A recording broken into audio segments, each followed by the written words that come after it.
The force greatest eternal God के पिछले episode में हमने देखा Tianming, granny Li and Li कुंगियो मिलकर वर्मिलियन बर्ड पैलेस में प्रिंसेस फीलिंग को अपने साथ ले जाने के लिए किंग से पूछने के लिए जाते हैं। अब रास्ते में चलते हुए टियानमिंग खुद से कहता है, जब मैंने हेवन एलिसियम की बात की थी तो वर्मिलियन बर्ड के किंग जो थे वो प्रिंसेस फीलिंग को मेरे साथ हेवन एलिसियम में भेजने के लिए इनकार कर रहे थे। लेकिन अब हम ग्रैंड ओरिएंट सेक्ट में जा रहे हैं जो कि ली सेंट क्लैन एंड उनके लाइफ स्पेन से संबंधित है। शायद से वो प्रिंसेस फीलिंग को मेरे साथ भेजने के लिए हाँ कह दें। अब टियानमिंग ग्रैनी ली की तरफ देखता है जो कि काफी ज्यादा मुस्कुरा रहे होते हैं और उसी की तरफ देख रहे होते हैं। ग्रैनी ली को अपनी तरफ देखते हुए टियानमिंग अपने आप से कहता है, क्या ये ग्रैनी मुझे थोड़े समय तक देखना बंद नहीं कर सकती? शायद वो मुझे काफी ज्यादा कीमती समझती है। अब तभी ली कुंगियो टियानमिंग से कहती है, हाय ब्रदर टियानमिंग। अब जैसे ही टियानमिंग ली कुंगियो को देखता है तो वो अपने मन के अंदर कहता है, और दूसरी तरफ ली कुंगियो है जो कि मेरी छोटी बहन की तरह है। वो काफी ज्यादा जेंटल और सुंदर है जो कि दूसरे व्यक्तियों को अपनी तरफ अट्रैक्ट करती है। अब टियानमिंग अपनी बहन ली कुंगियो से कहता है, क्या मैं तुमसे पूछ सकता हूँ कि तुम यूनिटी रियलम के कौन से लेवल पे हो अभी? अब कुंगियो टियानमिंग को बताती है, मैं इतनी ज्यादा टैलेंटेड नहीं हूँ, इसलिए मैं सिर्फ 4th लेवल पर हूँ। ये सुनकर टियानमिंग अपने मन के अंदर कहता है, क्या उसके लिए इस लेवल पर होना टैलेंटेड नहीं है? यहाँ तक कि वर्मिलियन बर्ड के जो प्रीवियस फर्स्ट जीनियस था लिन शाओटिंग, वो भी सिर्फ 1st लेवल ऑफ यूनिटी तक पहुंचा था। अब ली कुंगियो टियानमिंग से कहती है, ब्रदर टियानमिंग आपके पास 5 वेन रिंग्स हैं, तो आप जल्दी से मुझे भी सरपास कर देंगे कुछ सालों में। अब तभी ग्रैनी ली बीच में कहती है, कुंगियो ने बिल्कुल सही कहा, तुम वर्मिलियन बर्ड में पैदा हुए थे इसलिए तुम्हारे हाथों में वेन रिंग्स लेट आई। चिंता मत करो अपने कल्टीवेशन लेवल को लेकर, तुम्हारा गोल सेंट स्टेज है। तुम्हें इस चीज पर ध्यान देना चाहिए कि तुम्हारे लिए क्या चीज मायने रखती है। तुम बस एक बार सेंट स्टेज में पहुंचो, अगर तुम सेंट स्टेज में पहुंच जाते हो तो तुम 200 सालों से भी ज्यादा सालों तक जी सकते हो। यहाँ तक कि अगर तुम सेंट स्टेज में 70 साल की उम्र से पहले पहुंच जाते हो तो तुम ग्रैंड ओरिएंट रियलम के पावर हाउसेस में से एक बन जाओगे। एक बार अगर तुम सेंट बन गए तो तुम हेवन से 100 सालों तक और पूछ सकते हो। उन 100 सालों में तुम अपने आप को काफी ज्यादा स्ट्रॉन्ग बनाना, अपने 5 वेन रिंग्स के फिजिक को यूटिलाइज करना और कल्टीवेट करना जारी रखना। तुम ऐसा करने से अपने लाइफ स्पैन को बढ़ा सकते हो। तुम्हारा फ्यूचर काफी ज्यादा ब्राइट है, मुझे तुम्हारे फ्यूचर को देखने का इंतजार रहेगा।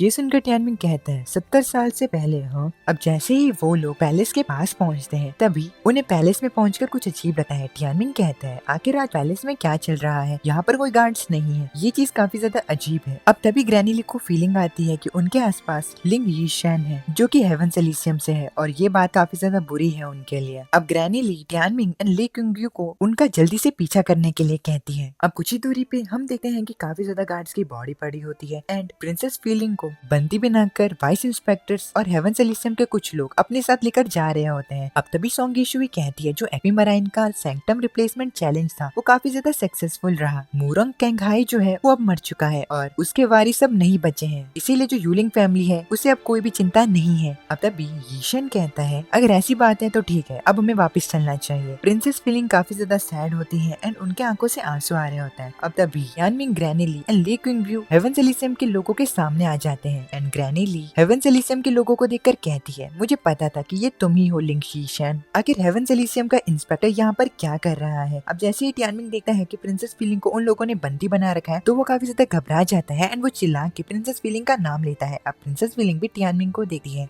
ली सेंट क्लैन को देखकर यीशन कहता है, आखिर ली सेंट क्लैन के लोग यहाँ पर क्या कर रहे हैं? अब ग्रैनी ली उनसे कहती है, ये मेरे बेटे ली वुडी का गैर कानूनी बेटा है। मैंने पूरे ग्रैंड ओरिएंट रियलम को सर्च किया इसके लिए और अब मैं इससे अपने साथ ग्रैंड ओरिएंट सेक्ट में लेकर जा रही हूँ। अब ये सुनकर टियानमिंग अपने मन के अंदर कहता है, क्या उन्होंने मुझे अपने बेटे ली वुडी का गैर कानूनी बेटा कहा? लेकिन हमने तो इस चीज पर बात की थी कि मैं उनका अडॉप्टेड बेटा होऊंगा और अब मैं उनका गैर कानूनी बेटा बन गया, क्या फर्क पड़ता है? अभी के लिए मुझे प्रिंसेस फीलिंग को बचाना है, वो मेरे लिए काफी ज्यादा इम्पोर्टेंट है। अब तभी यीशन ग्रैनी ली से कहता है, ये ली वुडी का बेटा है, तुम गलत हो। वो बच्चा हेवन एलिसियम का डिसिपल है, हमने उसे 3 दिन पहले ही हेवन एलिसियम का डिसिपल बनाया और अब वो हमारे साथ चलेगा। ये सुनकर ग्रैनी ली कहती है, इसके बारे में भूल जाओ, वो मेरे ली सेंट क्लैन का मेंबर है, वो 3 बीन्स का एक टैलेंटेड वारिस है। अगर तुम उसे अब भी अपने साथ लेकर जाते हो तो तब भी आखिर में तुम उसकी जान के पीछे पड़ जाओगे। अब ये सुनकर लिंग यीशन कहता है, वो 3 बीन्स का एक वारिस है? हाँ, अगर ऐसी ऐसी बात है तो कोई बात नहीं, हमें उसकी जरूरत नहीं है, चलो यहाँ से चलते हैं। अब ग्रैनी ली कहती है रुको, तुम लोग यहाँ से जा सकते हो लेकिन तुम्हें मेरी बहू यानी टियानमिंग की वाइफ को यहीं पर छोड़ना होगा। ये सुनकर लिंग यीशेन कहता है ओ इसके बारे में सोचना भी मत, ये लेडी लॉन्ग की न्यू सर्वेंट है। ये सुनकर टियानमिंग काफी ज्यादा गुस्से में आ जाता है एंड खुद से कहता है सर्वेंट, हाँ इन लोगों की ऐसे कहने की हिम्मत कैसे हुई, और ये लेडी लॉन्ग कौन है। अब टियानमिंग सबसे आगे उस छोटी सी बच्ची को देखता है, उसे देखकर कहता है वो जरूर इसी की बात कर रहा होगा। अब जैसे ही टियानमिंग लेडी लॉन्ग की तरफ देखता है तो उसे महसूस होता है कि लेडी लॉन्ग का किलिंग इंटेंट जो है वो काफी ज्यादा स्ट्रॉन्ग है, और ये चीज टियानमिंग को डराती भी है। यहाँ तक कि ये फोर्स इतनी ज्यादा स्ट्रॉन्ग है कि ये चीज टियानमिंग को इस चीज पर मानने पर मजबूर कर देती है कि जो लेडी लॉन्ग है वो ग्रैंड ओरिएंट रियलम की हेवन डिफाइंग जीनियस है। अब ग्रैनी ली लेडी लॉन्ग से कहती है लेडी लॉन्ग क्या तुम उसे जाने दे सकती हो, वो मेरे पोते की वाइफ है और मैं उसे तुम्हारे साथ हेवन एलिसियम में जाने नहीं दूंगी। ये सुनकर लेडी लॉन्ग ग्रैनी ली से कहती है अगर मैं इस चीज के लिए इनकार करती हूँ तो आप क्या करेंगे। अब तभी ग्रैनी ली लेडी लॉन्ग से कहती है अगर आपने मना किया। अब इतना कहते ही ग्रैनी ली के आसपास का ऑरा काफी ज्यादा स्ट्रॉन्ग हो जाता है एंड वो लेडी लॉन्ग को कहती है अगर तुम ऐसा करती हो तो तुम सभी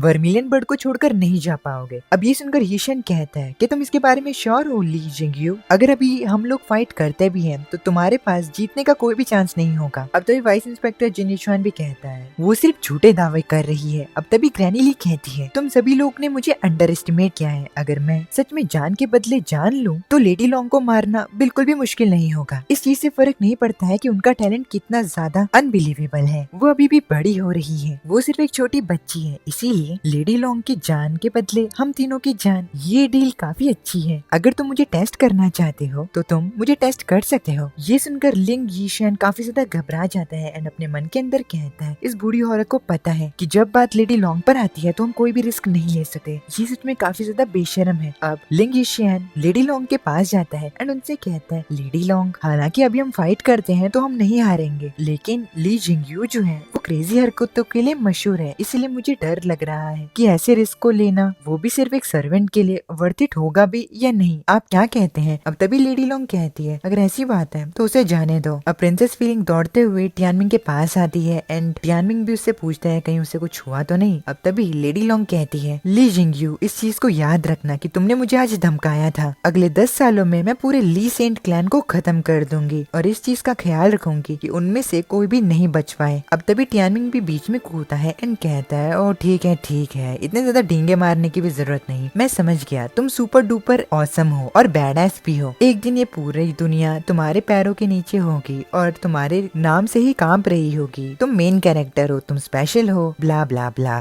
टियानमिंग की ये बात सुनकर लेडी लॉन्ग कहती है तुम चींटी हो। तभी प्रिंसेस फीलिंग टियानमिंग से कहती है टियानमिंग उसने मेरी 5 सील एबिलिटीज को चोरी कर लिया है। ये सुनकर टियानमिंग हैरान हो जाता है। प्रिंसेस फीलिंग टियानमिंग से कहती है मुझे नहीं पता कि आखिर उसने ये कैसे किया, लेकिन उसने मेरी उन सील एबिलिटीज को ले लिया और उन्हें एक गोले जैसी चीज में ट्रांसफर कर दिया ताकि वो उन्हें स्टोर कर सके। यहाँ तक कि उसने मुझे फोर्स किया कि मैं उसके साथ स्पिरिचुअली अटैच हूँ। जब मैं उसके साथ अटैच हुई तो हमारी अटैचमेंट जो थी वो एक ग्रेड 7 अटैचमेंट थी एंड उसकी स्ट्रेंथ भी इंक्रीज हुई। वो चाहती थी कि मैं उसकी सर्वेंट बनूं। अब लेडी लॉन्ग टियानमिंग से कहती है ली वुडी के इलीगल बेटे मेरी बात सुनो, वो मेड एक ट्रेजर है और वो ट्रेजर तुम्हारे लिए बिल्कुल भी नहीं बना है, इसीलिए अगले कुछ सालों तक मेरे लिए उसका ध्यान रखो। जब मैं पूरे ली क्लैन को खत्म कर दूंगी तो मैं उसको अपने साथ लेकर जाऊंगी। अगर तब तक के लिए तुम उसका ध्यान रखोगे तो मैं प्रॉमिस करती हूँ कि मैं तुम्हारी जान को बख्श दूंगी। ये सुनकर टियानमिंग हंसने लगता है एंड अपनी ग्रैनी ली से कहता है ग्रैंडमा क्या आप जिन 5 एबिलिटीज को लेडी लॉन्ग ने चुरा लिया है उन्हें वापस से जब्त कर सकती हैं। ये सुनकर ग्रैनी ली टियानमिंग से कहती है अभी उससे उन एबिलिटीज को छीनना काफी ज्यादा मुश्किल होगा, वैसे भी प्रिंसेस फीलिंग की जान अभी काफी ज्यादा इम्पोर्टेंट है, तुम्हें अगले 10 सालों बाद उन एबिलिटीज को वापस लेने का मौका मिलेगा। आफ्टर ऑल तुम्हारी बेन रिंग्स के साथ तुम्हारा टैलेंट जो है वो बिल्कुल भी कम नहीं है, बस बात ये है कि तुम्हारा स्टार्टिंग पॉइंट काफी ज्यादा लेट है। अब ग्रैनी ली की बात सुनकर प्रिंसेस फीलिंग टियानमिंग से कहती है अगर ऐसी बात है तो कोई बात नहीं, मेरे पास अभी भी मेरी 5 सील्ड एबिलिटीज हैं। अब ये बात सुनकर टियानमिंग लेडी लॉन्ग से कहता है लेडी लॉन्ग तुमने कहा कि तुम आने वाले 10 सालों में पूरे ली क्लैन को खत्म कर दोगी, तुम्हें 10 सालों तक इंतजार करने की कोई जरूरत नहीं है क्योंकि उससे पहले ही मैं हेवन एलिसियम में आऊंगा और तुम्हारे सर को पूरे हेवन एलिसियम के सामने अलग कर दूंगा और तुमसे प्रिंसेस फीलिंग की एबिलिटीज को वापस लूंगा। अब ये सुनकर लेडी लॉन्ग कहती है ये अभी तक की सबसे बड़ी डींग है जो कि मैंने किसी से सुनी होगी, बस तुम इंतजार करो कैसे मैं तुम्हारे सामने तुम्हारे ली सेंट क्लैन को खत्म कर दूंगी। अब हेवन एलिसियम के लोग वहाँ से जाने लगते हैं। प्रिंसेस फीलिंग टियानमिंग से कहती है टियानमिंग, मेरे डैड की हालत काफी ज्यादा खराब है, इसलिए उन्हें देखने के लिए चलते हैं। ये सुनकर टियानमिंग कहता है, आप चिंता मत कीजिए, अभी हम वहीं पर चलते हैं। अब वो लोग किंग के पास जाते हैं जो कि बेहोश होते हैं। प्रिंसेस फीलिंग को देखकर किंग कहते हैं, काफी अच्छी बात है कि तुम ठीक हो प्रिंसेस फीलिंग। अब प्रिंसेस फीलिंग किंग को बताती है कि मेरी जान टियानमिंग ने बचाई है। अब टियानमिंग सामने आकर किंग से पूछा है, किंग आप कैसे हैं? तभी किंग टियानमिंग से कहते हैं, आखिर ये कैसे पॉसिबल है? लेडी लॉन्ग और जो वाइस इंस्पेक्टर्स थे हेवन एलिसियम के, उनके होने के बावजूद भी तुमने प्रिंसेस फीलिंग को बचा लिया। अब जैसे किंग देखते हैं कि टियानमिंग के पास कुछ और लोग खड़े हैं, तो वो टियानमिंग से उनके बारे में पूछ रहे हैं। तभी टियानमिंग किंग को बताता है कि ये लोग ली सेंट क्लैन के लोग हैं जो कि ग्रैंड ओरिएंट सेक्ट में आते हैं। और अब टियानमिंग किंग को सारी बात बता देता है जो कुछ भी हुआ था। किंग को मानना पड़ता है कि वो अपनी बेटी प्रिंसेस फीलिंग को नहीं बचा पाया, इसीलिए वो प्रिंसेस फीलिंग को टियानमिंग के साथ जाने के लिए मान जाते हैं। अब टियानमिंग, प्रिंसेस फीलिंग एंड ली सेंट क्लैन के लोग एक साथ मिलकर ग्रैंड ओरिएंट रियलम की तरफ बढ़ने लगते हैं। इसी के साथ हमारा ये वाला एपिसोड यहीं पर खत्म हो जाता है। उम्मीद है कि आपको एपिसोड पसंद आया होगा। मैं मिलता हूँ आप लोगों से नेक्स्ट वीडियो। तब तक के लिए अपने फैमिली का ख्याल रखना। माता ने